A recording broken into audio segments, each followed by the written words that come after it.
हाँ जी, तो क्या हाल चाल है आपके? मैं एक certified psychotherapist and manifestation coach हूँ। मैं आपका बहुत बहुत स्वागत करती हूँ हमारे इस प्यारे से यूट्यूब चैनल पर, जहाँ हम चर्चा करते हैं about manifestation, law of assumption, success stories and motivation पर।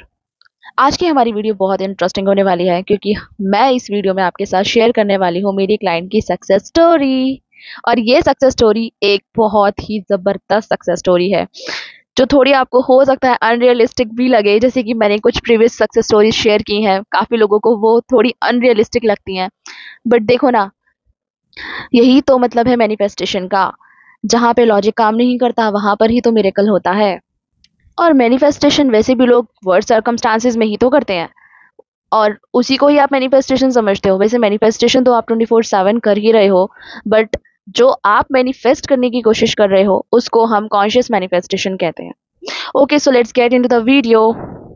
ये मेरी क्लाइंट मेरे पास आई थी 24 अप्रैल को। इन्होंने मुझसे एक अर्जेंट सेशन लिया था, एंड इनका केस ये था। ये और इनके पार्टनर दोनों ही डिफरेंट रिलीजन से थे, इंटरफेथ था दोनों का। इनका 3 साल का रिलेशनशिप था अपने स्पेसिफिक पर्सन के साथ में, जो कि स्टार्टिंग में तो बहुत अच्छा रहा, उसके बाद में ऑन एंड ऑफ रहा, फिर धीरे धीरे करके वो वर्स्ट से ज़्यादा वर्स्ट होता चला गया। एंड जब ये मेरे पास आए तो सिचुएशन ये थी कि 20 दिन से ज़्यादा हो चुके थे उनके स्पेसिफिक पर्सन को उन्हें घोस्ट किए हुए। उनका कुछ पता नहीं था वो कहाँ पर हैं कहाँ नहीं हैं। उन्होंने हर जगह से इनको ब्लॉक किया हुआ था। एंड ये बहुत एंग्शियस थे, डेस्परेट थे, परेशान थे अपने पार्टनर से बात करने के लिए। इनफैक्ट इन्होंने मुझसे सिर्फ इतना बोला था कि मैम, अगर मेरी उससे बात भी हो जाती है ना, तो मेरे लिए ये भी बहुत इनफ होगा। तो क्या ये मैनिफेस्ट हो सकता है? तो मैंने कहा हाँ, बिल्कुल मैनिफेस्ट हो सकता है, कुछ भी इम्पॉसिबल नहीं है। फिर उसके बाद में इन्होंने उसी दिन मुझसे मंथली सेशन भी बोला लेने के लिए। देखो, मैं आपको ये सब इसीलिए बता रही हूँ बिकॉज ये सक्सेस स्टोरी का पार्ट है। बाकी ये मैनिफेस्टेशन करने के लिए आपको इसी की ही ज़रूरत है, मैं ऐसा कुछ नहीं कह रही हूँ। आप सिर्फ मेरी वीडियोस देख के भी मैनिफेस्ट कर सकते हो। ठीक है, वीडियोस में मैं हर एक चीज़ डिटेल में बता रही हूँ, हर एक चीज़ को समझा रही हूँ, और वही मैंने उनसे शेयर किया, वही मैंने उनसे कॉल्स पर बोला। बट ये है कि जब कोई क्लाइंट मेरे पास आकर के एक स्पेसिफिक अप्रोच लेता है, तो ऑब्वियसली मैं उसके लाइफ के पैटर्न्स पर काम करती हूँ। बट रिजल्ट्स डिपेंड करते हैं आपकी कंसिस्टेंसी पर एंड आपके डिटर्मिनेशन पर। ओके, तो 20 दिन से ज़्यादा हो चुके थे, ज़ीरो कांटेक्ट था, एंड इनको पता भी नहीं था कि इनका एसपी कर क्या रहा है कहाँ नहीं है। एंड वो लॉन्ग डिस्टेंस में भी था, मे बी नहीं, स्टार्टिंग में वो उनके साथ ही रहता था उनके घर में रेंट पर। बट बाद में वो इंसान उनसे इतना दूर चला गया कि वो दूसरी स्टेट में जाके रहने लगा, और ये भी इनको बाद में पता चला। तो 24 अप्रैल को इन्होंने सेशन लिया, एंड 24 अप्रैल को इनको मैंने जो प्रैक्टिसेस बताई करने के लिए वो इन्होंने की। उसके बाद में ये मुझे बताते हैं शाम में कि इनके पास किसी की कॉल आई है, जिससे उनको पता चला कि इनका जो एसपी है उनकी शादी हो रही है, और शादी भी बहुत जल्दी हो रही है। 5 मई को शादी थी उनके। मतलब 24 अप्रैल को उनको ये पता चला कि उनके बीएफ ने, उनके स्पेसिफिक पर्सन ने जो उन्हें घोस्ट किया है, वो इसीलिए किया है क्योंकि 5 मई को उसकी शादी है और उसकी इंगेजमेंट किसी और से हो चुकी है। फिर फाइनली 25 अप्रैल को उनके बीएफ से उनकी बात हुई, उनके स्पेसिफिक पर्सन से।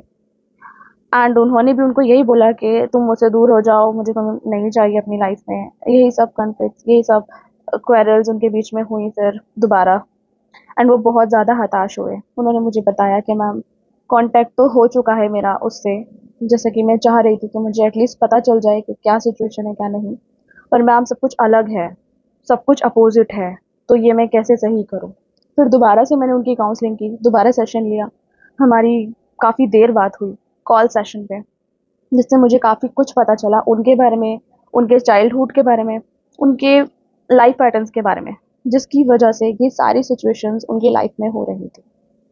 देखो, ये चीज़ें बहुत ज़्यादा पर्सनल हैं, इस वजह से मैं यहाँ शेयर नहीं कर पाऊँगी। बट उनके साथ में काफ़ी ज़्यादा ऐसे ट्रॉमास थे उनको, जिसकी वजह से वो अपनी लाइफ में आगे नहीं बढ़ पा रही थी। उनकी मदर की भी रिसेंटली डेथ हुई है। आई होप अब वो सब कुछ अच्छे से हैंडल कर पाएँ, खुश रहें अपनी लाइफ में। उन्होंने बहुत अपनी ज़िंदगी में परेशानियाँ देखी हैं। अच्छा, फिर क्या होता है कि ये सब चलता रहा। 25 अप्रैल को उनके एसपी से उनकी बात हुई, जहाँ पे पता चलता है कि वो भी अब उनमें इंटरेस्टेड नहीं है। फिर ना 29 अप्रैल को कुछ ऐसा हुआ जो कि बहुत ही ज़्यादा अनएक्सपेक्टेड था। वो मैं आपको बताती हूँ। पहले आप ये सुनो कि 25 अप्रैल को मैंने उनसे यही बोला था कि हमारे पास टाइम बहुत कम है, और उन्होंने भी मुझसे यही बोला कि मैम टाइम तो बहुत कम रह गया, आप कुछ ऐसा करो कि इस लड़के की शादी टूट जाए। क्योंकि मैंने बहुत ज़्यादा ट्रॉमा झेला इसके लिए, और ये शादी कर रहा है, ये अपनी लाइफ में खुश है। तो देखो, अब यहाँ पे कुछ लोग मॉरल वैल्यूज की बात करेंगे, एथिक्स की बात करेंगे, बट ये देखो, ये आपकी रियलिटी है। यहाँ आपके अलावा किसी के पास कोई भी फ्री विल नहीं है। आप जो चाहो मैनिफेस्ट कर सकते हो। तो मैंने यहाँ पर किसी मॉरल को, किसी एथिक को बीच में नहीं लाया। जो बात है, आपकी रियलिटी है, आपका डिसीजन है, मैं सिर्फ आपको हेल्प कर सकती हूँ।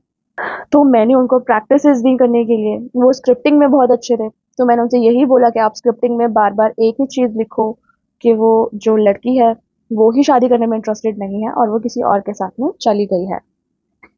अब क्या होता है कि दिन बीतते हैं, एंड 29 अप्रैल को मैं जब सोकर उठी तो मुझे उनका टेक्स्ट रिसीव हुआ, मेरी क्लाइंट का obviously.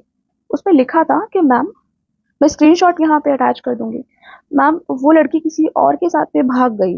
I was really shocked कि ये सीरियसली इतना क्विक हो सकता है।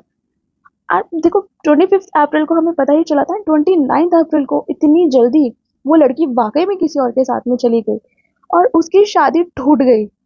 मैंने उनसे कहा कि एक बार पूछो ये बात सच भी है या फिर आपको बस ऐसे ही किसी ने झूठ तो नहीं बहका दिया।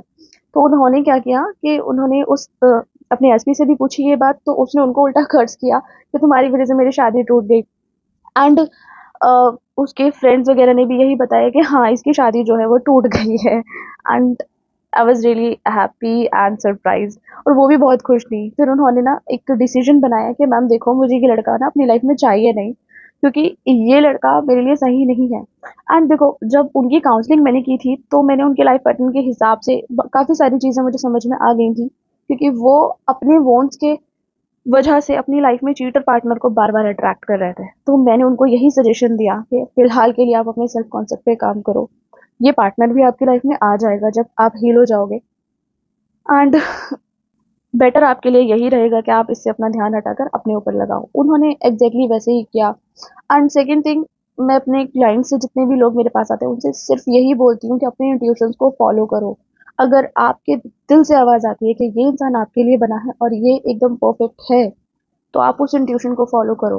अदरवाइज अगर आपको एक जिद है, एक डेस्परेशन है उसे पाने की, तो आप उसको पा तो लोगे, डेफिनेटली पालोगे, लेकिन आप उसको बार बार मैनिफेस्ट करने में जितनी एनर्जी वेस्ट करोगे, फिर उसकी रिस्पॉन्सिबिलिटी, उसकी अकाउंटेबिलिटी आपको खुद लेनी पड़ेगी।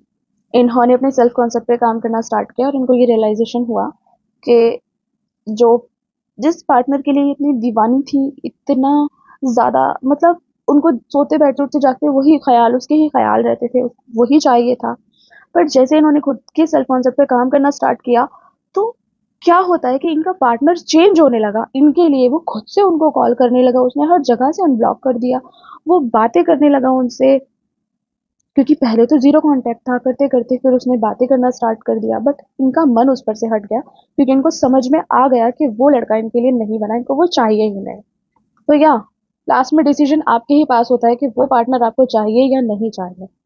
एक बार आप अपने सेल्फ कॉन्सेप्ट को इम्प्रूव करते हो, उस पर अच्छी तरह से काम करते हो, तो आप अपने वोट से नहीं, अपने बेस्ट सेल्फ कॉन्सेप्ट से अपने पार्टनर को अपनी तरफ अट्रैक्ट करते हो, उसका क्रिएशन करते हो, उसके बिहेवियर का क्रिएशन करते हो। क्योंकि आपके सबकॉन्शियस माइंड के अंदर जो भी है, वो आपका पार्टनर कैच करता है without any call, without any message, और वही आपको शो करता है रियल लाइफ में, 3D लाइफ में, जो आप उसको रिफ्लेक्ट कर रहे हो अपने सबकॉन्शियस माइंड से। आई होप आप लोग इस सक्सेस स्टोरी से काफ़ी कुछ समझ पाए हो। मैंने बहुत ही ज़्यादा शॉर्ट में सक्सेस स्टोरी को बताने की कोशिश की है, अदरवाइज ये काफ़ी बड़ी सक्सेस स्टोरी है। एंड ये काफ़ी, इसके अंदर डिटेल्स भी थी जो मैंने आपसे नहीं बताना चाहा, because due to privacy concerns, and इनको अनोनिमस रखते हुए इनकी स्टोरी मैंने आपके साथ शेयर की है। अगर ये कर सकती हैं तो आप भी कर सकते हो, क्योंकि आप भी बहुत ज़्यादा पावरफुल हो। बस आपने सोसाइटी के नॉर्म्स की वजह से अपने ऊपर कुछ टैग्स को लगाया हुआ है, और आप अपनी असलियत को पहचान नहीं पा रहे हो कि आप कितने ज़्यादा इम्पोर्टेंट, कितने ज़्यादा पावरफुल इंसान हैं। तो खुद पे काम करो, खुद से प्यार करो और वीडियोस को देखते रहो फॉर बेटर गाइडेंस। तो अब हम मिलते हैं नेक्स्ट वीडियो में, तब तक के लिए बाय बाय, अपना ध्यान रखो।